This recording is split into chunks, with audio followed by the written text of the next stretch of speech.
पाकिस्तान और बांग्लादेश का test match भी जारी है। 3 रोज़ हो चुके हैं टेस्ट मैच को और आज जब खेल ख़त्म हुआ तो बांग्लादेश ने बनाए थे उससे पहले 390 रन और पाकिस्तान को हदफ दिया था 437 रन पाकिस्तान को हदफ दिया था। जो पाकिस्तान के ओपनर्स बगैर कोई रन बनाए उन्होंने इनिंग का अपने खात्मा किया। अब्दुल्ला फजल और रज़ान उवैस ने अब भी पाकिस्तान के सामने ये रन्स का पहाड़ है जो सबसे बड़ी हदफ है टेस्ट मैच क्रिकेट में।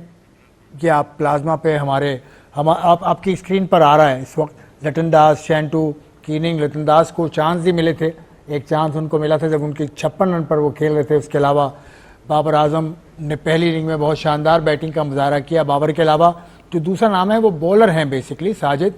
उससे पहली इनिंग में मुशफिक ने बनाए थे 137 रन। तो ये है अमालनामा इस टेस्ट मैच का। दूसरा टेस्ट मैच है इस सीरीज़ का और आखिरी टेस्ट मैच है इस सीरीज़ का। बांग्लादेश से आपका ये चौथा टेस्ट मैच है। 2 बांग्लादेश पाकिस्तान में खेल कर गया, उसमें 2-0 पाकिस्तान को शिकस्त हुई और तीसरे टेस्ट मैच में पाकिस्तान को शिकस्त हुई और चौथी शिकस्त भी मंडला रही है, लेकिन अभी कुछ नहीं कहा जा सकता। 2 दिन बाकी हैं और पाकिस्तान की पूरी बैटिंग लाइन मौजूद है। पाकिस्तान के पास मिसालें हैं। रिसेंटली 2023 में ऑस्ट्रेलिया के खिलाफ बड़ी शानदार इनिंग बाबर आजम खेले थे, 190 करीब उन्होंने रन बनाए थे और पाकिस्तान मैच बचाने में कामयाब हुआ था। 2015 में शान मसूद और यूनुस खान की बहुत शानदार इनिंग दम्बुला में थी। इस तरह की इनिंग्स हैं। और हनीफ मोहम्मद साहब का जिक्र मैं करूंगा, 1958 में उन्होंने उस वक्त भी यही टारगेट था, तकरीबन 436-37 और वो मैच बचा गए थे। उन्होंने 1500 मिनट या इस तरह का कुछ फिगर आता है, 900 मिनट या 1500 मिनट, शानदार वो बैटिंग थी। बहरहाल बहुत सारी मिसालें मौजूद हैं, लेकिन अब नया दिन होगा कल और पाकिस्तान को नए सिरे से आगाज़ करना होगा बैटिंग का। क्या होता है क्या नहीं होता इस पर हम बात करेंगे, क्या हुआ इस पर हम ज़रूर बात करेंगे। मेरे साथ बैठे हैं तनवीर अहमद, पाकिस्तान का एक बहुत बड़ा नाम तज्ज़ियाकारी के हवाले से। अस्सलाम वालेकुम, कैसे हैं तनवीर? वालेकुम अस्सलाम। यार आपने तो बड़ी बात की थी, बहुत बड़ा नाम हट जाएगी लोगों की, आपने ये बात की मेरे लिए। तो क्या हो गया? वो तो वैसे ही तो बड़ा नाम नहीं है तज्ज़ियाकारी में, आप बड़ा नाम नहीं है। अब आपने तो कह दिया, लेकिन लोगों को बहुत बुरा लगता है ना यार। चले मतलब आपने ये जानबूझ के मुझे बोला लोगों को बुरा लगे। ये इनको बुरा लग गया, दरमियाना नाम। मुझे ना बुरा नहीं लगा, आपने जान के बोला लोगों को बुरा लगे। चले लोगों का काम आप भी ना छोड़ते नहीं। चले दूसरे मेरे तज्ज़ियाकार दूसरे मोहम्मद वसीम साहब पाकिस्तान के टेस्ट मैच प्लेयर हैं। वसीम भाई अस्सलाम वालेकुम, कैसे हैं आप? वालेकुम अस्सलाम, अल्हम्दुलिल्लाह। ये ओहो, वो देखें आपके लिए तनवीर कुछ रखा हुआ है। क्या पहचान है तस्वीर में कुछ पहचान है? क्या है क्या नई चीज है आपको नजर आ रही है? यार देखें 56 लिखा हुआ पीछे, स्पेशली तनवीर के लिए। ये 56 क्यों पहन के आया? बाबर तो अभी पैड करेगा। देखो पैड भी रखे। देखिए बात सुने ना, हमारे पास बाबर की शर्ट है ना, हमारे पास नंबर है ना, हमारी बात होती है ना, हम स्क्रीन पे शो करते हैं। हम तो डायरेक्ट उसकी बात करते हैं। अब देख लें। तो वसीम भाई ये आपने किस लिए ये बाबर आजम का नंबर पीछे रखा हुआ? बाबर से उम्मीद है तो पूरे पाकिस्तान को है, आपको भी यकीनन होंगी। कल बाबर की बैटिंग जब आएगी तो वो शानदार खेलेंगे। पहली इनिंग में 68 रन उन्होंने बनाए थे। तो आप ही से शुरू करता हूं, आज की जो बॉलिंग पाकिस्तान ने की, पहले घंटे में तो कुछ लग रहा था कि कुछ होगा, लेकिन उसके बाद तो स्पीड भी गिरती चली गई। आपकी परफॉर्मेंस, आपकी फील्डिंग, शैंतू का कैच छोड़ा, फिर इमामुल हक भी एक कैच के लिए गए नहीं। किस तरह से फील्डिंग एफर्ट को पाकिस्तान की डिस्क्राइब करेंगे आज के दिन? फिर हम कल की बैटिंग पर बात भी करेंगे। देखें एक चीज जो आज मतलब आया थी, मतलब आप मैच जब टीवी पे देख रहे हैं तो आपको एक साफ चीज जो नजर आ रही थी, मुझे ऐसा फील हो रहा था जैसे ना कोई वेटरन का मैच हो रहा है, कि कोई ना ओवर 50 वाले या ओवर 60 वाले मैच खेल रहे हैं। जिस तरीके से हम बॉल के पीछे भाग रहे थे, जिस तरह बॉलर्स हमारे क्रीज के ऊपर मुश्किल से पहुंच रहे थे, फील्डिंग का आपने जिक्र किया, तो ओवरऑल बहुत हमारी टीम थकी भी लग रही है। ऐसे लग रही है जैसे कि पता नहीं कि 7-8 लगातार टेस्ट मैचेस हो गए हैं, ब्रेक भी बीच में नहीं था और बड़ी लंबी हमने बॉलिंग कर ली है, फील्डिंग कर ली है।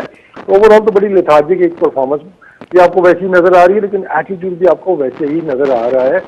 चाहे आपके पेसर्स हैं, चाहे स्पिनर्स, मतलब कुछ भी काम वो चल नहीं रहा ना। देखकर बस लग रहा है कि शायद इंतजार में है कि यार किसी तरीके से ये सीरीज खत्म हो और हम यहाँ से चले जाएं। तो again a disappointing day bowling के अंदर। हम बार बार हमने भी यही चीज डिस्कस की कि यार आपको कोई प्लान या कोई चीज नजर आती है कि यार ये बॉलर करना क्या चाह रहा है, कोई कंसिस्टेंट एक जगह बॉलिंग करके या कॉर्ड गेन करने की कोशिश कर रहा है, या यहाँ से स्लिप लगवाने की कोशिश कर रहा है, या स्टंप टू स्टंप बॉलिंग करके बोल्ड या उस तरफ जा रहे हैं, लेग बिफोर करना है हमने, तो वो उसमें कंसिस्टेंट तुम्हें कोई चीज नजर नहीं आई। पैचेस में अच्छे बॉल भी हमने बीच में किए हैं, लेकिन रेड बॉल से लंबा मैच है ना, तो आपको कंटिन्यूसली आपको प्रेशर रखना पड़ता है। हमारे मेडन ओवर्स देख लें कि हमें मेडन ओवर करना नहीं आते। 100 ओवरों में हमारे 6 या 7 मेडन ओवर या 8 मेडन ओवर आज भी हमारे हुए हैं। हालांकि एक कुलिया इस्तेमाल होता है जी कि अगर आप 80-85 ओवर करते हैं तो अच्छी बॉलिंग साइड जो होती है वो 18 से 20 मेडन ओवर्स करती है, ताकि वो प्रेशर बने, उसमें विकेटें मिलती है आपको। ठीक है तनवीर, अब ये जो अवे सीरीज में हारने का सिलसिला ये भी काफ़ी अरसे से चल रहा है। पाकिस्तान आखिरी जो उसको विन मिली है अवे, वो 3 साल पहले मिली है श्रीलंका से। इस आज के दिन को और कल के दिन को किस तरह से आप देखते हैं? देखिए, मैं इस टेस्ट मैच से पहले जो पहला टेस्ट मैच हुआ मैं उसको भी देख रहा हूँ, सिर्फ इस टेस्ट मैच को नहीं देख रहा भाई। उस टेस्ट मैच में भी वो पूरे पूरे दिन आपके ऊपर हावी रहे हैं, चाहे बैटिंग हो चाहे बॉलिंग हो। इस टेस्ट मैच में भी यही सब कुछ होता रहा। तो मेरे लिए तो अलार्मिंग सिचुएशन ये है कि हमारे मुल्क के अंदर आपकी जो टेस्ट मैच की क्रिकेट है वो तो खत्म होती जा रही है। आपके फास्ट बॉलर्स की जो एक खेप हुआ करती थी हमारे टाइम पे, वो तो नजर ही नहीं आ रही है, वो तो खत्म होती जा रही है। मैं तो सोच के हैरान होता हूं कि यार जब हम खेलते थे उस टाइम तो मेरे ख्याल में किसी के वहम गुमान में भी नहीं होगा कि फास्ट बॉलर्स की खेल खत्म हो जाएगी। आपके दौर की तो बात क्या करें, आपने 500 आउट किए फिर खेले। सुन तो लें। तो हम तो उस टाइम सोचते थे, देखें उस टाइम जो नहीं भी खेला पाकिस्तान, लेकिन जब डोमेस्टिक खेलता था तो उस टाइम ये वसीम आपके साथ बैठे हुए, इनसे पूछ लें, ये सोचते रहते होंगे कि यार एक को झेलें, दूसरे को झेलें, तीसरे को झेलें, चौथे को झेलें। फास्ट बॉलर में डोमेस्टिक की बात कर रहा हूं। फास्ट बॉलर को आप झेलते थे, आपके पास स्पिनर आ जाते, तो किसको आप कैसे आप चलाएंगे? तो अब जो पाकिस्तान टीम का हाल है या डोमेस्टिक का जो हाल है, आपके पास फास्ट बॉलर ही नहीं है। मुझे यकीन करो, इतनी हैरानगी हो रही थी आज देख के, इतना अफसोस हो रहा था। हम कहते हैं शाहीन को मत खिलाओ, खुरम शहजाद को खिलाओ। शाहीन को बिठाते हैं, खुरम शहजाद आता है, वो क्या करता है? मुझे नहीं चाहिए भाई ऐसे 8 आउट टेस्ट मैच के अंदर। अरे यार, 4 पहली इनिंग में, 4 दूसरी इनिंग में, भाई हमें 8 आउट नहीं चाहिए। असल में उसकी वजह ये तो नहीं उसको बताने वाला फास्ट बॉलर भी बताने वाले की बात नहीं। डोमेस्टिक क्रिकेट खेलते हैं, आपका हेड कोच उमर गुल वहां पे बैठा हुआ है, क्या उमर गुल ने कुछ नहीं बताया होगा? क्या हेड कोच ने कुछ नहीं बताया होगा? सब कुछ बताया होगा। बात ये है, शाहीन को ड्रॉप करना चाहिए। देखिए बिल्कुल, सुन लेना, देखिए यही तो बात है ना। अगर शाहीन को ड्रॉप कर रहे हैं तो भाई उनको खुद सोचना ना, आप क्यों ड्रॉप हो रहे हैं? आप किसी वजह से ड्रॉप हो रहे हैं ना।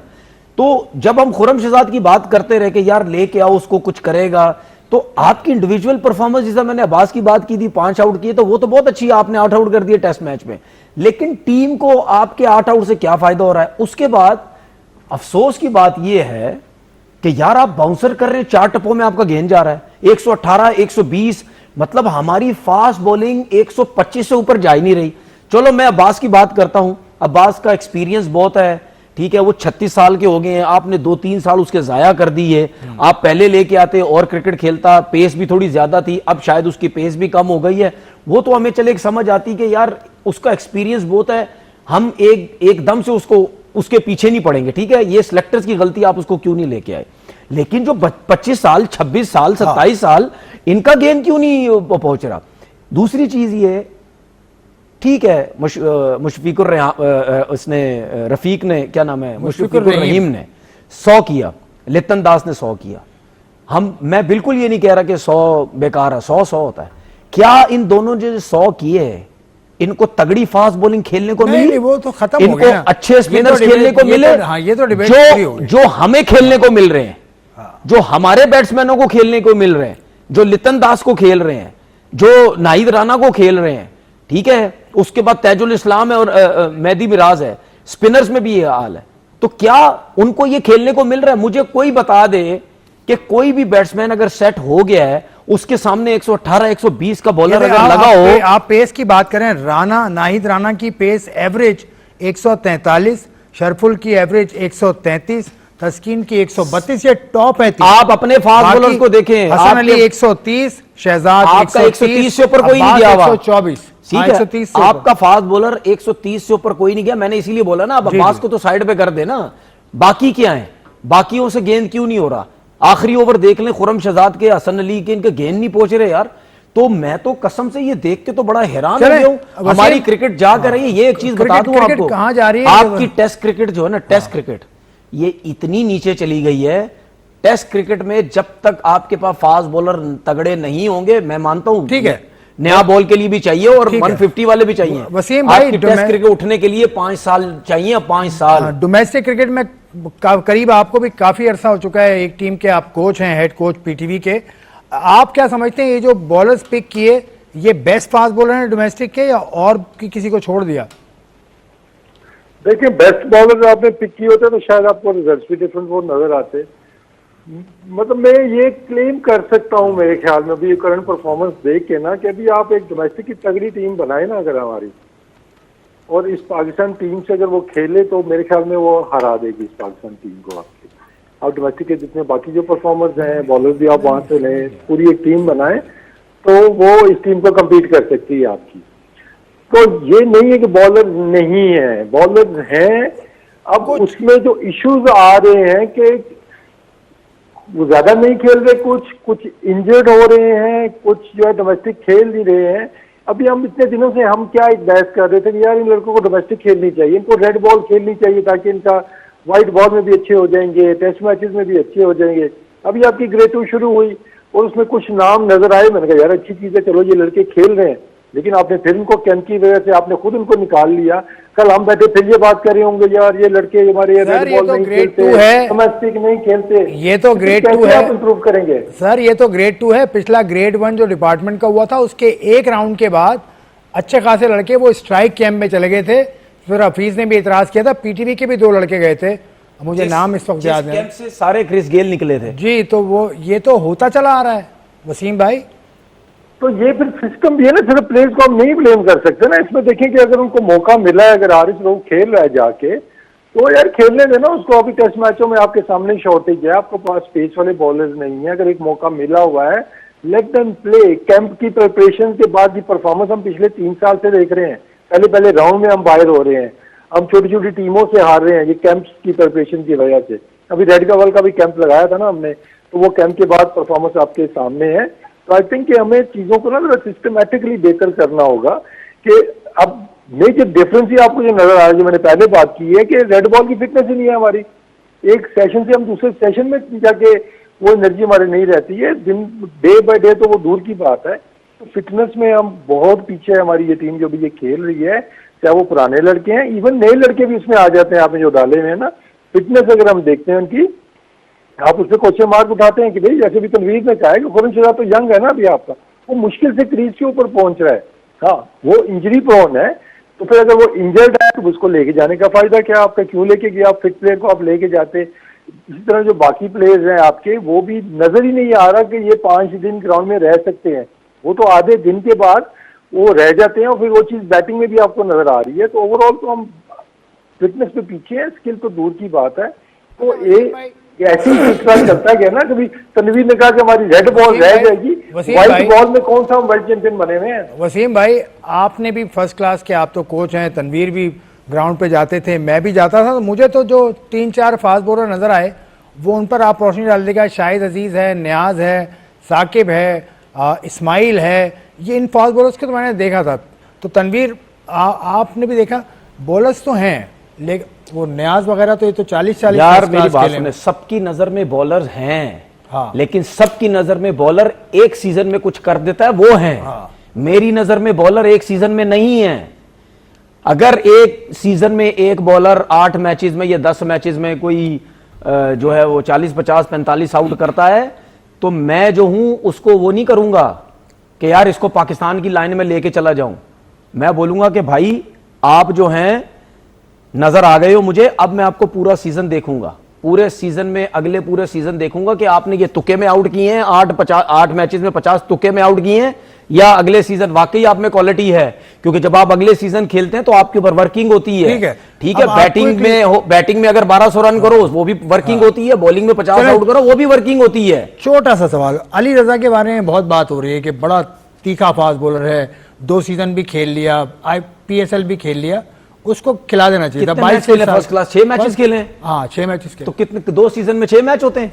दो सीजन पिछले में का दो फाइनल सीजन में खेला। आप कम से कम 20-22 आपके मैच होते हैं। पिछले सीजन का तो फाइनल खेला। छह लेकिन अनफिट हो गया था सुन उसके लेना, बाद। देखिए अनफिट हो गया। 6 मैचेस में अगर 32 आउट है, अगर मैं हूं अगर मैं सिलेक्टर हूं तो अली रजा को मैं ये बोलूंगा कि भाई आपने पहली फुर्सत ये है कि आप, पहली बात ये कि आपने ना व्हाइट बॉल क्रिकेट की तरफ देखना है, ना T20 ना वनडे क्रिकेट, ठीक है। पैसे आप कहां से जाए आएंगे? सुन तो पैसे लेना, कहां बस से यही है ना, आएंगे? पैसे दिला दें, क्यों नहीं ये देंगे? टेस्ट क्रिकेट भाई, खिला दें। टेस्ट क्रिकेट में पैसे सुन नहीं तो होते ले। यार मेरी बात पाकिस्तान में सुने सेंट्रल कॉन्ट्रैक्ट नहीं मिलता बड़ी मुश्किल से। साजिद नुमान को देखो, शान मसूद को देखो यार, मेरी बात इमाम को सुने, देखो। देखिए मेरी बात सुने, अगर आपने टेस्ट क्रिकेट बचानी है ना, या आप पैसे लेके आ जाए टेस्ट क्रिकेट में, जो कि जरूरी भी है, अगर एक ही फॉर्मेट कोई भी लड़का खेल रहा है, या आप टेस्ट क्रिकेट बचा ले। मैं आपको बता रहा हूं 5 साल 6 साल टेस्ट क्रिकेट आपकी नीचे चली गई, 5-6 साल बाद उठेगी अगर आप कुछ तरीके से सिस्टम बनाएंगे। अली रजा ने अगर 6 मैचेस में 32 आउट किए, मैं उसको बॉलर बनाने के लिए, उसकी फिटनेस अच्छी करने के लिए, उसका पेस कंटिन्यू चेक करने के लिए, हर चीज उसको मैं देखने के लिए मैं उसको बोलूंगा भाई वो अगला सीजन है, आप जाएं 11 मैच खेले जाके, हर स्पेल में आप तेज बॉल करते हैं, मैं अपनी फिटनेस देखूंगा, हर चीज देखूंगा। अगर आप प्रॉपर फिट है, प्रॉपर गेंदे कर रहे हैं, सब कुछ, ये बात मेरी हमेशा याद रखिएगा। ठीक है। जो लड़का फर्स्ट क्लास क्रिकेट खेलता है ना प्रॉपर तरीके से, 2-2 3-3 4-4 सीजन, वो हमेशा वनडे क्रिकेट भी सरवाइव कर जाएगा, वो टेस्ट क्रिकेट भी खेल ठीक हो गया। जाएगा, तनवीर चाहे की- उसमें बॉलर है चाहे बैट्समैन। तनवीर की इस बात को मैंने इसलिए नहीं रोका क्योंकि ये फर्स्ट क्लास के वो बॉलर हैं, जब ये टीम में आए थे 2010 में तो उन्होंने 86 आउट किए थे। 86 10-11 मैचेस में 86 आउट करना कोई मजाक नहीं है। खैर, मजीद प्रोग्राम को हम आगे बढ़ाएंगे एक ब्रेक के बाद। पाकिस्तान बांग्लादेश का जो दूसरा टेस्ट मैच सिलहट में जारी है, उस पर बातचीत हो रही थी। अब ये जो भी होगा वो तो कल होगा, लेकिन अब आगे क्या किया जाए उस पर जाने से पहले मैं जरा कल के रोज पे आ जाऊं। तो वसीम भाई, कल के रोज बाबर आजम बैटिंग कर रहे थे, बहुत अच्छी बैटिंग कर रहे थे, उन्होंने कुछ गुफ्तगू भी की है बाबर ने, तो उन्होंने ये बताया पाकिस्तान की बैटिंग क्लिक क्यों नहीं कर रही। बाबर से ये सवाल हुआ था, उसका उन्होंने जवाब दिया था। अगर वीडियो रेडी है तो वो हम चला देते हैं, पहले बाबर की वीडियो चला दें पहले, उसके बाद वसीम भाई के पास चलेंगे।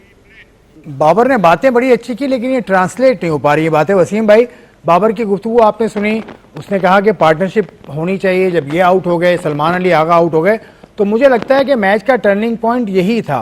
अब आप ब्लेम करेंगे बाबर को या दीगर सीनियर प्लेयर्स को, या what is your take on that? देखिए, ब्लेम आप ये तो नहीं कहेंगे जी बाबर की वजह से रन आपके कम हुए हैं, बाबर का 70 निकाल दें तो पीछे फिर आप 150 भी नहीं करना था आपने। आई थिंक बाबर पे जितना प्रेशर था, जिस तरीके से वो वापस आया है और आके जिस तरह की उसने इनिंग्स खेली है, उसने अपना आप तो दिखाया, आपको कोई डिफरेंस दिखाया है बाकी बैट्समैनों और बाबर आजम का, कि जब वो खेल रहा होता है इन कंट्रोल आपको नजर आता है। बस थोड़ा सा लाइज आना पे अगेंस्ट जो पेस है, थोड़ा सा हमें वो थोड़ा सा वो उस पर प्रॉब्लम उसको नजर आई है। अदरवाइज देखें तो वो अपना जैसे वो नॉर्मल एक खेलता है, लगता है कि एक टेस्ट बैटर है आपका, वैसे खेल रहा है। वो चौके वाले बॉल को वो चौका मार रहा है, आगे वाले बॉल को आगे खेल रहा है, पीछे वाले को वो पीछे खेल रहा है। बाकी हमारे बैटर्स तो उसी में फंसे हुए हैं ना कि सीधे सीधे बॉल पे भी हम आउट हो रहे हैं, गलत शॉट मार के हम आउट हो रहे हैं। तो देखिए, ब्लेम बाकी आप ब्लेम तो नहीं, मैं कहूंगा कि रिस्पॉन्सिबिलिटी है ना, कि अगर आप टीम के सीनियर बैटर्स हैं और आप परफॉर्म नहीं कर रहे हैं और कल के बच्चे आके डेब्यू के ऊपर रन कर रहे हैं, तो आपकी परफॉर्मेंस नहीं जब आएगी तो फिर टीम के यही हालात आपके होने हैं। तो पार्टनरशिप वाला वर्ड ठीक है, एक जेनेरिक सा वर्ड है, हम यूज करते हैं जी कि पार्टनरशिप हमारी लग जाती, तो लेकिन कंट्रीब्यूशन नहीं आ रही ना, कि आप एक्सपेक्ट करते हो कि यार हमारे जो सीनियर बैटर्स हैं हर दूसरी नहीं तो चले तीसरी इनिंग्स के अंदर वो एक बड़ी इनिंग्स खेलेंगे, 70-80-100 की इनिंग्स वो खेलेंगे। तो अभी तो 100 वाला जो कॉलम है ना, वो हमें पता नहीं वो दूर नजर आ रहा है कि कब उसमें से कोई सेंचुरी करेगा इनमें से। कल चांस है हमारे पास कि देखिए अब हिस्ट्री तो बननी ही बननी है, आधे में बननी है, या हम हिस्ट्री क्रिएट करेंगे या फिर हम 4 मैचों वाली हिस्ट्री बन जाएगी। तो यू नेवर नो। लेकिन मैं कहूंगा कि कल हमें ना थोड़ा खेलना चाहिए, मैच जीतने के लिए खेलना चाहिए, टाइम गुजारने के लिए खेलेंगे कभी भी आपका नहीं गुजरेगा। कोई प्लान बनाए, अग्रेसिव होकर खेलें, उसको बैकवर्ड पे लेके जाएं, and you never know, miracle can happen. ठीक है, एनीथिंग कैन हैपन, क्रिकेट बात हो रही है ना। आखिरी सलमान खान कह रहा हूँ, सलमान अली आगा की आखिरी 19 इनिंग में कोई 100 नहीं है, 450 है, ठीक है। सऊद शकील की आखिरी 15 इनिंग्स में कोई 100 नहीं है, 350 है। शान मसूद की आखिरी 11 इनिंग में कोई 100 नहीं है, 350 है। रिजवान की आखिरी 23 इनिंग में 450 है, कोई 100 नहीं है। अब मैं बाबर का नाम नहीं लूंगा, आप सबसे पहले बोलेंगे बाबर का गिनाओ। नहीं, ना ले बाबर की। बाबर का इस वजह से मैं नहीं गिना रहा, उसकी रन, हालांकि उसकी भी काफी 31 इनिंग्स है, ठीक है ना, 550 है, कोई 100 नहीं है।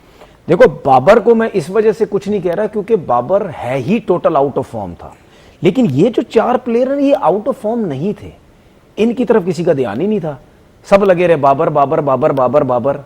तो 100 तो उन्होंने भी किसी ने नहीं किया हुआ, किसी ने 19 इनिंग में कुछ नहीं किया हुआ, किसी 11 में, किसी ने कुछ में नहीं किया हुआ, ठीक है।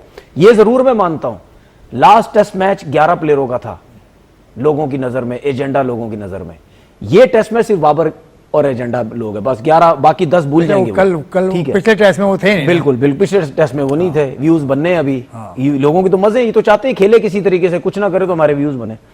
अब सबके दिमागों में होगा कोई कुछ ना करे, 400 450 रन पाकिस्तान चेज कर ले, उसमें बाबर के 200 रन होने चाहिए, ठीक है। लास्ट इनिंग में 68 पे वो खेला, क्या शानदार बैटिंग कर रहा था, ऐसे लग रहा था जैसे मतलब लोया भी मार दोगे, वो इतना आला मिडल कर रहा था। वो बैड लग हुई तक नाहिद राणा नहीं आया, तेज बॉल, बैड लग थी, नहीं अच्छा प्लेयर कभी फास्ट बॉलर पे नहीं। तीन दफा आउट हुआ नाहिद राणा, हमेशा आउट हो जाए। 3 मुख्तलिफ सचिन तेंदुलकर कितने बड़े बॉलरों से कितनी दफा आउट हुआ, क्या बोलेंगे सचिन तेंदुलकर फारिग प्लेयर था। सचिन कहां और बात ये सुन तो ले, बात ये क्रिकेट की बात हो रही है, आप मेरी बात सुन ले, क्रिकेट की बात हो रही है। ये देखिए नाहिद राणा ने 3 दफा आउट के देख ले भाई आपके सामने, क्रिकेट की बात हो रही, सुन तो ले ना। अच्छा प्लेयर जब आएगा कोई भी आउट करेगा उसको, चाहे नाहिद राणा करेगा चाहे कोई भी करे। नहीं तेज बॉलर बात ये है कि वो सबसे अच्छा खेल रहा था, उसका साथ देने वाला कोई नहीं था। दूसरा, मैंने सऊद शकील, सलमान आगा और रिजवान, इन तीनों को मैंने एक चीज देखी है। एक तो सलमान आगा का मुझे ऐसा लगता है वेट भी ज्यादा होता जा रहा है, वो स्लो बहुत नजर आता है, उसकी बॉडी मूवमेंट इतनी अच्छी मुझे नजर नहीं आ रही, जिस तरह आया था नया नया, एक्टिव था, सब कुछ था। फील्डिंग पे खड़ा हुआ स्लिप में, स्लिप से हटता नहीं है, वहीं रहता है। भाई मूवमेंट कराओ उसको, कप्तान बोलो उसको आगे पीछे जाओ, थोड़ा भागो दौड़ो, एक जगह पे खड़े खड़े खड़े खड़े। सब लड़कों की यही बॉडी लैंग्वेज हुई भी। सऊद शकील भी लगता है बस पेट भर गया है, बहुत रन हो गए, सब कुछ हो गया। रिजवान की हम बार बार बात कर रहे हैं, भाई आप रन्स करें, उसने रन्स करें, DRS में उसने ठीक है नहीं लिए, रन्स करें भाई, रन्स करने हैं, ऐसा नहीं हुआ कि आप नहीं रन्स कर रहे। शान मसूद की बात करते हैं, शान मसूद भी बिल्कुल हैरान हुआ है, जब रिव्यू लेते तो उस पर एकदम से हैरान हो जाता, पता नहीं क्या हो गया, ठीक है ना। रिव्यू ले नहीं ले, इतनी परेशानी उसको हुई भी है। बैटिंग में वो अजीब शॉटें मार के, पता नहीं किसने बोल दिया उसको तेज क्रिकेट खेलना शुरू कर दो, तो प्रॉब्लम सब है। मैं बात काटूंगा। अब बाबर ने जो प्रेस कॉन्फ्रेंस में बात की है ना, बाबर ने ये बात की है कि यार पार्टनरशिप लग नहीं रही, ठीक है। अब मेरा जो बाबर ने बात की है, मेरा सवाल ये है कि यार अगर पार्टनरशिप नहीं लग रही, क्या बच्चे बैटिंग करने आए हुए, क्या पहली दफा तो कोई नहीं आया हुआ। वो अजान अवेस और अब्दुल्ला फजल तो पहले टेस्ट मैच खेल रहे थे, वो पार्टनरशिप लगा सकते हैं, तो ये 5 सीनियर क्यों नहीं पार्टनरशिप लगा सकते? यही सवाल है, ठीक है ना। तो उनको नहीं समझ क्यों हो क्या रहा है। आप अब सलमान आगा ने गलत शॉटें खेली, सऊद शकील ने गलत शॉटें खेल के आउट हुए, रिजवान गलत खेल के आउट हुआ, ये सब जो है ये गलत शॉटें खेल के आउट हो रहे हैं, जिसकी वजह से पार्टनरशिप नहीं लग रही। अब कल का जो ये इनिंग है, इनके 2 दिन इनके पास बाकी है, आपको बिल्कुल गलत शॉट्स खेलने की जरूरत नहीं है, आप पॉजिटिव खेलें लेकिन रिस्पेक्ट दें उनको। आप नया बॉल खेल करें, आपको उम्मीद है 40-45, देखिए मुझे देखिए कुछ भी हो सकता है यार, क्रिकेट ऐसा नहीं है कि बिल्कुल हम छोड़ के बैठ जाएंगे, देखिए पाकिस्तान कुछ नहीं कर सकता। वसीम को कोई चीज सूझी है? मैं कह रहा हूँ शॉट तो वो बाबर का भी इतना अच्छा नहीं था, अगर हम शॉटों में वो बॉलर इतना तेज था ना, तीसरी दफा आउट हुआ है। आपका फेवरेट सलमान का कौन सा अच्छा था? थोड़ी सी टेक्निकली आप, अच्छा जी आप ये तो बात बताए ना, आपका फेवरेट सलमान, उसके कौन से शॉट अच्छे थे? पेज के ऊपर इश्यू तो हो रहा है, उसको थोड़ा सा हमने देखा है। लेकिन देखें कि जिस तरीके से अगर हम देखते हैं कि बाबर की अब फॉर्म है, अब देखें ना, अक्सर लोग कह रहे हैं यार हम T20 का जिक्र कर रहे हैं कि वो T20 की वजह से बाकियों की परफॉर्मेंस, भाई बाबर भी तो T20 खेल के गया है ना। अब वो देखो कि बाबर को गेम बहुत ज्यादा चेंज नहीं करनी पड़ती। अब अगर हम देखते हैं सलमान को देखें, सऊद को देखें, शान को, उनकी जो T20 क्रिकेट है वो यहाँ पे उनको जाना पड़ता है, और जो उनकी टेस्ट क्रिकेट है वो यहाँ पे, तो उनके लिए बहुत ज्यादा एक बड़ी वो चेंज करनी पड़ती है। हमें एक इंटरेस्टिंग चीज मेरे सामने आई थी अभी, मैं आपसे वो शेयर करता हूँ। लास्ट हमारी पाकिस्तान शाहीन की जब टीम थी हमारी, बांग्लादेश जब आई थी पाकिस्तान के टूर के ऊपर, तो उनके मैचेस हुए थे, अगर आपको याद हो 2024 के एंड में शायद हुए थे मैचेस, वो याद है आपको मैचेस? जी ठीक है। अभी हम उसमें ना, अब उसमें विजन की अगर हम बात करेंगे कि टेस्ट टीम हमारी ठीक कैसे होगी, अब ये टीम देखें, हमारा बॉलिंग लाइनअप था पाकिस्तान शाहीन का जो लास्ट 4 डे हमारी खेली हुई है।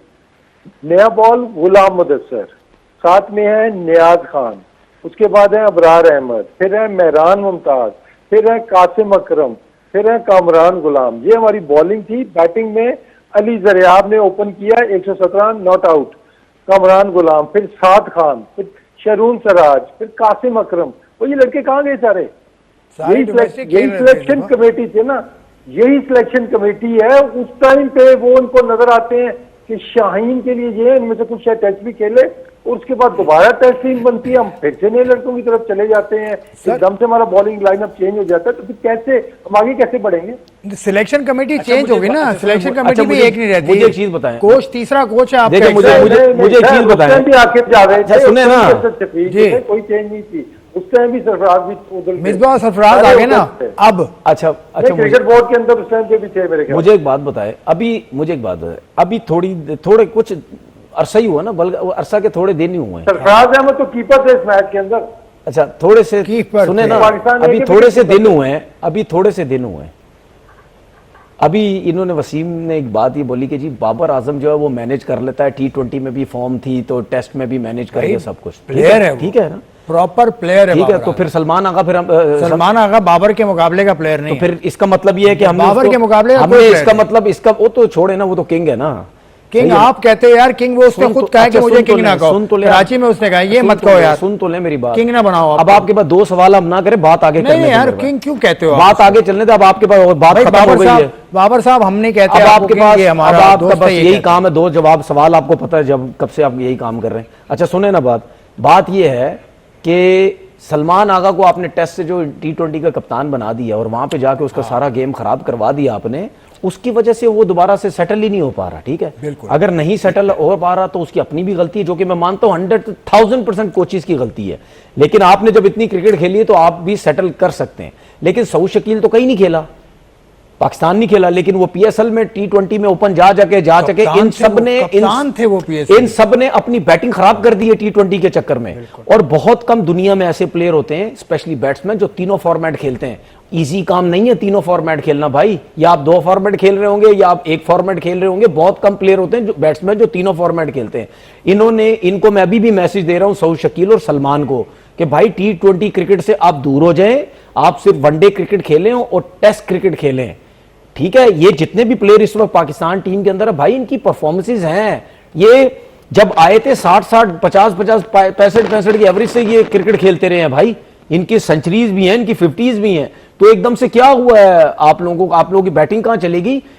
शान मसूद की भी बात कर लें, ये सारे T20 के शौकीन हो गए हैं कि वहां खेलो, PSL में रन्स करो, पाकिस्तान टीम में आओ, T20 टीम में आओ। क्योंकि उसकी वजह सबसे बड़ी रीजन ये जो हम बात करते हैं, आपकी टेस्ट क्रिकेट नहीं है। आपकी टेस्ट क्रिकेट साल में 6-6, 7-7 मैचेस होते हैं, 5 टेस्ट हैं, चले 5 टेस्ट मैचेस होते हैं, लेकिन आपने वो भी बढ़ाने। उसके बाद आपने टेस्ट क्रिकेट में पैसे देने। जब एक लड़का सिर्फ टेस्ट क्रिकेट खेलता है, आपने उस लड़के को उतने पैसे देने होते जितने आप 2 फॉर्मेट के प्लेयरों को दे रहे हैं। इतने पैसे आपको कम से कम देने होते हैं, वो जाता नहीं है, देने चाहिए। ठीक है, और बात ये है कि उसके बाद सिर्फ एक लड़का टेस्ट क्रिकेट खेलता है, फिर वो जाता है काउंटियां खेलता है इधर उधर, इतना उसको पैसा मिलता है, तो वो बोलेगा यार मैंने टेस्ट क्रिकेट खेलनी क्यों है। लेकिन उसके बावजूद भी मैं लड़कों को कहता हूं कि आप लोगों का कसूर है। अगर आप लोगों ने पाकिस्तान खेलनी है, एक चीज बता दूं मैं लड़कों को, ये पैसे मत देखो टेस्ट क्रिकेट के अंदर। आपका सारी जिंदगी मरने के बाद भी नाम टेस्ट क्रिकेटर फलाना फलाना लिखा जाता है भाई। आप दुनिया में, मुझे कोई भी दुनिया का बड़ा लेजेंड, सुपरस्टार, सुपरमैन मुझे ये बता देना कि लेजेंड कभी भी T20 और वनडे क्रिकेट से नहीं बनता। बिल्कुल सही, लेजेंड बनता ही टेस्ट क्रिकेट से है भाई। तनवीर का ये तो आप टेस्ट क्रिकेट की तरफ फोकस करें। बेशक आपको पैसे कम मिल रहे हैं, जो भी मिल रहे हैं, सही है, नाम आपका टेस्ट क्रिकेट से ही बनता है। वसीम भाई अभी कल का दिन बाकी है टेस्ट मैच का, लेकिन ये गुफ्तगू शुरू होने लगी है। तनवीर की बातों से मुझे ये लगा कि कोचिंग स्टाफ से ये खुश नहीं है आप कोचिंग स्टाफ से, मैं सही कह रहा हूँ? आपकी कोचिंग स्टाफ की परफॉर्मेंस क्या 2 टेस्ट मैचेस में? नहीं, 2 टेस्ट मैच तो जल्दी हो गए ना। नहीं, ये 2 टेस्ट मैचेस की बात कर रहा हूं। हाँ। क्या परफॉर्मेंस, तो आपके हेड कोच की क्या परफॉर्मेंस, आपकी बॉलिंग कोच, ठीक है, 9 बॉलें हो ही जा रही हैं, जगह पे बॉल नहीं गिर रही, 4 इनिंग्स होगी। मुझे नहीं समझ आ रही कि उमर गुल बता रहा है या नहीं बता रहा, खैर बता ही रहा होगा, बॉलर समझ नहीं पा रहे। अब मुझे एक बात बताएं, अगर उमर गुल बता भी रहा है, चले मिसाल की तो मैं कहता हूं बता भी रहा है, लेकिन वो अप्लाई कैसे होगा जब उन लोगों से भागा नहीं जा रहा? वो गेंद से पहले चले जाते, गेंद बाद में पहुंच रहा है। वसीम, ये बैटिंग कोच आपका असद शफीक है, बैटिंग आपकी क्या कर रही है? वो बैटिंग कोच असल में नहीं है ना, वो तो एनसीए के साथ है कराची के, उनको तो बैटिंग कोच की जिम्मेदारी दे दी गई है। खैर, आपके ख्याल में वसीम भाई इस वक्त कोचिंग स्टाफ को तब्दील करना सूदमंद होगा या वही गलती होगी जो हमसे पहले भी करते हैं? देखिए, मेरा नहीं ख्याल है कि ये परमानेंट कोचिंग स्टाफ है आपका, इंटरम बेसिस के ऊपर ये लगे हुए हैं, तो शायद अगली सीरीज से पहले आपके असल वाले कोच जिनको आप लाना चाह रहे हैं वो आ जाएं। आई डोंट नो कौन आ रहा है या नहीं, मुझे नहीं लगता कि ये परमानेंट कोचेज अपॉइंट हुए हुए हैं, तो इसलिए इनकी परफॉर्मेंस असेस करना, हाँ इनको दोबारा लगा देते हैं तो फिर आप इनकी परफॉर्मेंस फिर आप डेफिनेटली आप उस पर डिस्कशन भी होगी, फिर रिजल्ट्स भी देखे जाएंगे कि इन्होंने किया क्या है कि आप इनको आगे चला रहे हैं, क्योंकि फिर वो सिलसिला पीछे जोड़ता है कि कहाँ से उठा के कहाँ पे लगाया, फिर वहां से प्रमोट हुए, कैसे प्रमोट हुए, वहां पे परफॉर्मेंस क्या थी। तो इंटरम की हद तक तो ठीक है, लेकिन मेरा नहीं ख्याल है कि अगली सीरीज तक आपका ये स्टाफ रहेगा। शायद वो ऐड शायद दे के प्रॉपर वो कोचेज रखे जाएंगे। अभी देखिए, तनवीर जो बात कह रहे थे ना कि टेस्ट मैचेस को प्रायोरिटी में देनी होगी, बिल्कुल देनी होगी, और इसमें ठीक है मैं भी इसके हक में हूँ कि पैसे बढ़ने चाहिए, रेड बॉल के अंदर भी पैसे आने चाहिए, लेकिन वो सिर्फ वो अगर मोटिवेशन है ना, तो आपके पास लाइन लगी हुई है डोमेस्टिक प्लेयर्स की कि जो मुफ्त में भी टेस्ट क्रिकेट खेलने को तैयार होंगे, वो आके शायद इनसे वो बेहतर खेलेंगे। अगर ये कोई एक्सक्यूज देता जी कि इसमें पैसे नहीं है, इस वजह से ध्यान नहीं है, इधर नहीं है जिसका ध्यान, जो नहीं खेलना चाहता तो जाए आप खेलें, T20 खेलें, आपने वनडे खेलनी है आप वनडे खेलें, तो आप खेल के पाकिस्तान से आप एहसान मत करें जी कि हम इतने पैसों में खेल रहे हैं। बहुत से बच्चे हैं जिनको आप मुफ्त भी कहेंगे ना कि आगे टेस्ट मैच खेलो, वो आके खेलेंगे। हमें तो ये प्लेयर्स की अपनी भी एक प्रायोरिटीज उनकी होनी चाहिए कि यार पाकिस्तान से खेलना ही एक ख्वाब होता है, वो टेस्ट क्रिकेट तो आपका अल्टीमेट ड्रीम होता है, तो उसमें आके पैसे गिनना या ये हमारा कल्चर जो डेवलप हो गई, ये पैसे नहीं है ना, तो इस वजह से हमारी परफॉर्मेंस नहीं हो रही है, या इतने लाख इनको दे दो ना, इतने डॉलर दे दें तब हमारी परफॉर्मेंस बेहतर हो जाएगी। ये मतलब वो ठीक है बढ़ने चाहिए पैसे, लेकिन वो सिर्फ पैसे बढ़ने चाहिए, वसीम का भी यही कहना है, तनवीर भी यही कह रहे हैं पैसे बढ़ने चाहिए, लेकिन थोड़ा सा आपको तवक्कुफ करना होगा। एक ब्रेक के बाद वापस आता हूँ, गुफ्तगू का सिलसिला आगे बढ़ाता हूँ। तनवीर साहब, ब्रेक पे जाने से पहले पूछा था कि कोच अगर तब्दील हो, क्योंकि इंटरम सेटअप चल रहा है अभी तक पाकिस्तान क्रिकेट बोर्ड में, और तकरीबन 1 साल हो गया जब से जेसन गिल्स्पी गए थे, उनके बाद आकिब जावेद, फिर आए अजहर महमूद, अभी आ गए सरफराज अहमद। अगर तब्दील करें तो कौन आपकी नज़र में कोच? देखें, एक तो मसला ये है कि हमारे यहाँ पे लगता है इस चीज़ के ऊपर ज़्यादा ध्यान ही नहीं दिया जाता कि यार प्रॉपर कोचिंग कोर्सेज किया हुआ बंदा लेके आए, ठीक है, या वो फॉरेन कोच आ जाता है, वो तो चले किया हुआ ही ऐसा होता है, या अगर उसको हटाया जाता है तो उसके बाद कहते हैं कि चलो जी अनु ले आओ, उन्नू ला, जड़ा फारिग है, जड़ा नौकरी कर रहा उन्होंने आके नौकरी तो दे दो। अगर इसी किस्म की चीज़ें करनी है तो मेरे ख्याल है यूनुस खान के बाद फिर भी कोचिंग एक्सपीरियंस है, अफगानिस्तान के साथ काम किया हुआ है, पेशावर ज़ल्मी के साथ काम किया हुआ है, लेकिन नीचे काम नहीं किया, ठीक है, चले ऊपर तो किया हुआ ना, टीम्स का कुछ ना कुछ तो काम तो किया हुआ ना। ये हमारे लेजेंड्स से शिकायत पाकिस्तान टीम की के साथ उन्होंने बैटिंग कोच काम किया, तो फिर इससे अच्छा आप उनको हेड कोच बना दें अगर बनाना है, ठीक है। और मेरी सोच भी ये है कि अगर बाबर आजम को टेस्ट का और वनडे का कप्तान बनाए, यूनुस खान को टेस्ट और ओडीआई का हेड कोच बनाए, ठीक है। अगर आपने ये सोचना है कि यार अगर कोचिंग कोर्सेज किसी के पास नहीं है तो फिर यूनुस खान सबसे बेस्ट चॉइस है, आप ठीक है उससे बात करें कि यार बाबर कप्तान बनता है तो आप भी आए। लेकिन अगर आप कहते हैं कि यार प्रॉपर 15-15 20-20 साल अगर किसी ने डोमेस्टिक क्रिकेट में काम किया हुआ है तो फिर आपके पास शाहिद अनवर भी है, बैटिंग कोच आपके पास ज़हूर इलाही भी है आपके पास, वसीम खुद, ठीक है, ये इन्होंने भी कोचिंग की, ये भी सिलेक्टर हैं, ठीक है। अब मुझे नहीं पता इनको हेड कोच बनना चाहिए, ये इनको सिलेक्टर ही बनना चाहिए। अब इनकी अपनी एक, वसीम की अपनी एक सोच है कि वो किस तरफ जाना चाहते हैं। जाहिर पता 2-3 इन्होंने काम किए हुए ना, तो उसके बाद फिर बंदे को समझ आता ना यार मैं ज्यादा बेस्ट किस तरफ है, चीफ वसीम आप सुन रहे हैं, चीफ सिलेक्टर की तरफ जाना चाहिए या मुझे हेड कोच की तरफ जाना चाहिए। वो तो जब वो फिर ऑफर की बात होती है ना कि क्या ऑफर है। नहीं, मैं बस ये सोच रहा था कि आसिफ के लिए कौन सा होता है, मतलब आपस में तो बांट लिया हमने। नहीं आसिफ के लिए नहीं मेरा सिर्फ कहने का मकसद ये है कि मजाक कर, हाँ सही है, सुन तो ले, मेरा सिर्फ कहने का मकसद ये कि आपने 2-2 जॉब की हुई है ना, आप सिलेक्टर भी हैं, आप हेड कोच भी हैं। अब आपको ज्यादा आइडिया कि यार मैं कहां पे अगर जाके काम करूंगा, कहां पे ज्यादा बेहतर काम कर सकूंगा, तो वो फिर जिस किस्म की अगर आपको ऑफर आती है तो आप उसको एक्सेप्ट कर लें, जो भी है। मैं उनकी बात कर रहा हूं जिन्होंने जो अभी पाकिस्तान लेवल तक गए ही नहीं, तो जो डोमेस्टिक में हेड कोच हैं, मेरी नजर में तो शाहिद अनवर जैसा बंदा हो गया, वो तो एनसीए का भी डायरेक्टर होना चाहिए। ठीक है, मेरी नजर में हर वो बंदा एनसीए का डायरेक्टर बन सकता है जो level 3 level 4 coaching courses level 4 किया हुआ है उन्होंने। ठीक है, शाहिद अनवर साहब। तो होना चाहिए, क्यों नहीं होना चाहिए। आपके पास एजाज जूनियर है, वो कब से कोचिंग कर रहा है, ठीक है ना। आपके पास जिस तरह बैटिंग में भी, और मैंने लोग बोले, बाकी वसीम जो है वो काफी अरसे से डोमेस्टिक में, वो ज्यादा बता सकते हैं कि कौन से ऐसे लोग हैं। तो अगर आप, मुझे नहीं समझ आती कि यार क्यों हम बड़े नामों से क्यों नहीं निकल रहे, हम क्यों बड़े नामों के पीछे लगे हुए हैं। आपने भी तो बड़ा सुन नाम तो दिया ले। ना, यूनुस भाई तो बड़ा नाम है। मैंने क्या बात यही की, तो शिकायत है कि मैंने क्या बात की, नीचे नहीं जाते। मैंने ये बात की कि भाई अगर आप ये चाहते हैं कि यार कोचिंग कोर्सेज वगैरह बहुत ज्यादा ना किए हुए हों, या आप कहते हैं कि यार इस किस्म का चल जाएगा, तो मेरे ख्याल यूनुस खान से बेस्ट एक्सपीरियंस, रन्स, ये सब कुछ तो कोई भी नहीं है। तो फिर आप उनको ही बना दें, क्योंकि वो पाकिस्तान टीम के साथ रहे भी, हर जगह कोचिंग कोर्सेज भी किए हुए। वो मैं बिल्कुल सही है जो आप बात कर रहे हैं, मैं मानता हूं इस चीज को कि आपके नहीं, आप शुक्रिया ना भी करें, मैं कब से बोल रहा हूं, मैं काफी टाइम से ये बोलता हूं कि आपके सीनियर जो लोग हैं ना, उनको आना चाहिए नीचे। लेकिन मसला ये है कि हमारी सीनियर हमारे सीनियर के दो काम है, या टीवी पे बैठ जाओ या आके जो है वो बड़े ओहदे पकड़ लो, ठीक है। लेकिन जो वो 15-15 20-20 साल से नीचे जो लोग काम कर रहे हैं, वो कहाँ जाएंगे, उनकी प्रमोशन नहीं होती। खुद को सीनियर में गिनते उनको हैं। अब उनको कौन से सीनियर में तो नहीं गिनते। मैं टीवी का सीनियर हो चुका हूं। सही टीवी का है। सीनियर हूं भाई। चले वसीम भाई, आपकी तरफ जा रहा हूं, प्रोग्राम खात्मे के करीब है, तो आपकी नजर में इन्होंने यूनुस खान साहब का नाम दिया, इन्होंने और भी लोगों के इनके ख्याल में नाम इन्होंने दिए, आप क्या समझते हैं कि कोचिंग में तब्दीली की जरूरत है, अगर है तो कौन आना चाहिए। और बाबर आजम को ये टेस्ट और वनडे का कप्तान भी बना रहे हैं। देखिए, एक तो ये कि I am a big believer of process, कि आपने कोई भी काम कर रहे हैं ना, आप प्रोसेस के थ्रू करें। चाहे आपको कोच रख रहे हैं तो उसकी जो भी रिक्वायरमेंट्स हैं, चाहे वो क्वालिफिकेशन है, चाहे वो सर्टेन एक्सपीरियंस है, तो उन चीज़ों को आप मद्देनजर रखें। आप किसी भी चीज़ को माइनस मत करें कि अगर आप, जैसे नॉर्मल एक ऐड होता है, जब आपने बंदा पहले डिसाइड कर लिया होता है, तो वो वाला आप एक कॉलम बीच में से ना स्किप कर देते हैं, क्वालिफिकेशन वाला, कभी आप वो खत्म कर देंगे, उसमें से एक्सपीरियंस वाला, और प्रोसेस पूरा करें। उस पर जो पूरा हो सकता है आप उससे बात करके विजन लेते हैं जी कि at the moment Pakistan cricket team कहाँ पे है, हम इसको कहाँ पे लेके जाना चाहते हैं, आप इसके बारे में क्या कुछ कर सकते हैं। तो आई थिंक हमें प्रोसेस को फॉलो करना चाहिए और एक्सपीरियंस मैटर होना चाहिए। ये नहीं हो सकता कि आप किसी को भी उठा के टेस्ट टीम का आप कोच बना दें कि जिसने पहले कोचिंग ना की भी हो। तो I think red ball cricket की कोचिंग एक्सपीरियंस होना बहुत जरूरी है।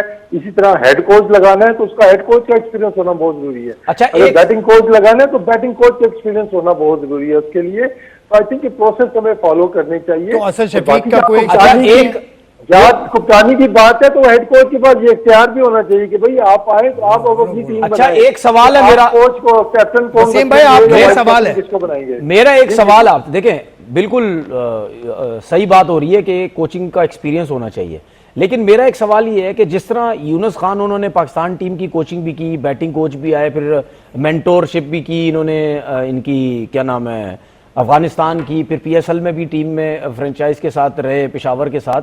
तो आप क्या समझते हैं कि इन्होंने जितनी कोचिंग की है विद बैटिंग का इतना एक्सपीरियंस, क्या ये भी पाकिस्तान टीम के हेड कोच बन सकते हैं, या इनको भी कोचिंग कोर्सेज लेवल 3 लेवल 4 जरूरी है? देखिए, Yunus never been head coach ना, वो बैटिंग कोच रहा है, कंसल्टेंट रहा है आपका, तो उसका एक्सपीरियंस हेड कोच का है ही नहीं। फिर मैं वो कहूंगा ना कि आपने जिस ओहदे के लिए लगाना है तो उसके पास उस चीज का एक्सपीरियंस एटलीस्ट निचले लेवल पे तो होना चाहिए ना। चले इंटरनेशनल का नहीं है तो एटलीस्ट फर्स्ट क्लास लेवल पे या किसी सर्टेन लेवल के ऊपर आपके पास वो एक्सपर्टीज होनी चाहिए। देखिए, स्पेशलाइज्ड कोचिंग किसी मकसद के लिए बनी हुई है कि जो स्पेशलाइज्ड कोचिंग होते हैं वो आपको हेड कोच कम नजर आते हैं, जो हेड कोचेज होते हैं वो आपको स्पेशलाइज्ड कोचिंग में कम नजर आते हैं, क्योंकि ये डिफरेंट एक फील्ड बन जाती है आपकी। हेड कोच ने सबको लेके चलना होता है, उसने पूरी ओवरऑल जो एक प्लान है वो करना होता है। इसका मतलब ये हमारे जितने भी बड़े बड़े नाम है, ये बड़े प्लेयर हैं, वो ना पाकिस्तान टीम की कोचिंग में ना वहां फिट हो सकते हैं, ना वो ऑफिस में कहीं किसी जॉब के लिए फिट हो सकते हैं। वहां फिट करेंगे तो बोलेंगे इनको यहाँ ऑफिस का एक्सपीरियंस नहीं है टेबल का, तो ये पाकिस्तान टीम में डालेंगे तो बोलेंगे इनको कोचिंग का एक्सपीरियंस नहीं है। तो वो फिर 8-9 महीने जो हमारी डोमेस्टिक क्रिकेट होती है उस टाइम पे कहाँ होते हैं सारे? मैं यही तो कह रहा हूँ, फिर उनको तो बिल्कुल नीचे आना पड़ेगा सबको। क्यों नहीं आता डोमेस्टिक देखने? सारी दुनिया में आते हैं ना। रिकी पॉन्टिंग नीचे से आ सकता है, आपका जसप्रीत लैंगर नीचे से आ सकता है, बड़े बड़े लेजेंड नीचे से आ सकते हैं। सौरव गंगुली इस एशिया में तो टॉप के कप्तानों में होगा ना। सौरव गंगुली बंगाल एसोसिएशन का प्रेसिडेंट है और पहले भी थे, सदर बनने से पहले। तो ये तो फिर और ये इंग्लैंड में भी होता है। अच्छा सुन लेना, देखें मैं आपको चीज बताऊं, अगर एक तरफ हम सोचे यार ये चीजें ठीक है ना, आपको कोचिंग एक्सपीरियंस होना चाहिए, लेकिन दूसरी तरफ जिसने 10-10 हजार रन किए हुए, जो बड़ा नाम है, आप उससे जरा पूछे ना वो उसकी क्या सोच है। क्या वो मानेगा इस चीज को या नहीं मानेगा। मैं आपको एक चीज बताता हूं, हमारा मसला पता है कि हमारा हर कोई बगैर कोचिंग के वहां पे जा रहा है। परसेंटेज कम हो जाए, बेशक जो बड़े नाम है रखें, लेकिन परसेंटेज कम हो जाए, इक्का दुक्का हो जाए। हम तो अगर 15 तो 15 को 15 बगैर एक्सपीरियंस के लाने की कोशिश करते हैं, जिसकी वजह से बहुत ज्यादा जो है वो बातचीत होती है कि यार ये क्यों आ जाते हैं, ये क्यों आ जाते हैं। और ये पहली दफा नहीं हुआ। जावेद मियादाद साहब, द ग्रेट जावेद मियादाद, वो भी रिटायर होने के बाद, वो 96 में रिटायर हुए, 98 में वो पाकिस्तान टीम के साथ थे जावेद भाई, फिर मिसबा के साथ भी। अच्छा मेरा एक जावेद भाई सुन ले, जावेद भाई की है ना, हमने ये पहले एक्सपेरिमेंट कर लिया, रिजल्ट आपके सामने है, चाहे 97 टीम के मैनेजर भी थे। के बाद जितने भी लेजेंड्स आपके आए आपके सामने, रिजल्ट आपके सामने है ना। अच्छा मैं एक बात ये करना चाह रहा हूं कि जितने भी बड़े नाम हैं, क्या ये अगर नहीं कोचिंग कोर्सेज करना चाह रहे, जो कि आजकल की मॉडर्न डे क्रिकेट में हम कहते हैं कोचिंग कोर्सेज करना बहुत जरूरी है, तो अगर ये नहीं कोचिंग करना चाह रहे हैं और कहते हैं बगैर कोचिंग करके हम ऊपर आना चाह रहे हैं, तो फिर क्या इनकी सोच गलत है क्या। चले इस बात को ना वसीम भाई, ये लंबा टॉपिक है, इस बात को ये डोमेस्टिक में नहीं लगेंगे ना, क्योंकि आकिब जावेद आपको डोमेस्टिक में नहीं लगाएंगे विदाउट कोचिंग सर्टिफिकेट। उन्होंने वो बाकायदा ऐलान किया हुआ है कि जब तक आपका सर्टेन लेवल का आपके पास सर्टिफिकेट नहीं होगा, आप डोमेस्टिक कोच नहीं लग सकते हैं। लगना है तो आप इंटरनेशनल कोच लग जाए। ये डोमेस्टिक के जो कोचेज हैं उन सबके मैं नाम कल लिख कर ले आऊंगा। 3-4 नाम तो मुझे पता है जो अभी फर्स्ट क्लास में जिन्होंने डिपार्टमेंट में कोचिंग की, 3-4, एक तो वसीम हैं, उसके अलावा मिसबा थे, उसके अलावा अजहर अली थे, नियाजी थे, उसके अलावा नवीद थे, और भी बाकी कोचेस थे जो डिपार्टमेंट के साथ लगे हुए थे, रीजन के साथ लगे थे, सबके नाम मैं ले आऊंगा। तो कल हम इस मौजू को जरा फैलाकर बात करेंगे। आप हर जगह चले जाया करें और सबके नाम ले लेंगे, आप छोड़ते नहीं है किसी को, कहीं भी जाते हैं। तो आपका बहुत शुक्रिया प्रोग्राम देखने का, तनवीर का बहुत शुक्रिया, मोहम्मद वसीम साहब का बहुत शुक्रिया। अल्लाह हाफिज।